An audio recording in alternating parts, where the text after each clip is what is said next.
ఈ medical students బయటకి అంటే ఆ బిల్డింగ్ పైన second floor, fifth floor, third ఫ్లోర్కి సంబంధించిన పిల్లలు ఎవరైతే ఉన్నారో, మెడికోస్ ఎవరైతే ఉన్నారో అక్కడి నుంచి ప్రాణాలని కాపాడుకోవడానికి దుంకే ప్రయత్నం చేస్తున్నారు. ఈ వీడియో ఇప్పుడు వైరల్గా మారిపోయింది.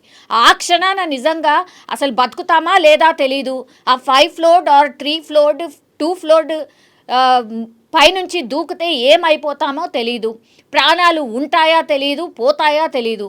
కానీ అప్పుడున్నటువంటి ప్యానిక్ సిచ్యువేషన్లో ఇది తప్పించి ఇంకా ఏం తోచదు ఎవరికైనా. ఒకవైపు ఏమో పూర్తి స్థాయిలో మంటలు అట్లా స్ప్రెడ్ అవుతూ వాళ్ళు ఉన్నటువంటి రూమ్ దాకా వచ్చేస్తున్నాయి.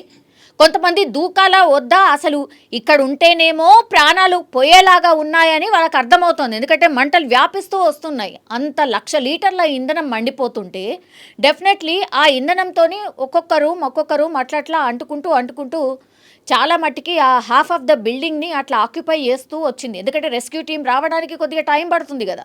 సో బ్లాస్ట్ జరిగినప్పుడు ఈ పిల్లలు ఎవరైతే ఉండనో వాళ్ళు కాపాడుకోవడానికి ఏమీ అర్థం కాకుండా వాళ్ళ రూమ్లో ఉన్నటువంటి కర్టెన్సో బెడ్షీట్సో వాటిని అటాచ్ చేసి కిందికి అట్లీస్ట్ ఒక 2 ఫ్లోర్స్ వరకైనా ఆ బెడ్షీట్ పట్టుకొని కిందికి దిగచ్చు. ఆ తర్వాత దూకొచ్చు. ఇక కాలో చెయ్యో ఇంకేమవుతుందో, ఇరుగుతుందో, పోతామో ఉంటామో తెలియదు. కానీ అప్పుడు వాళ్ళకు తోచి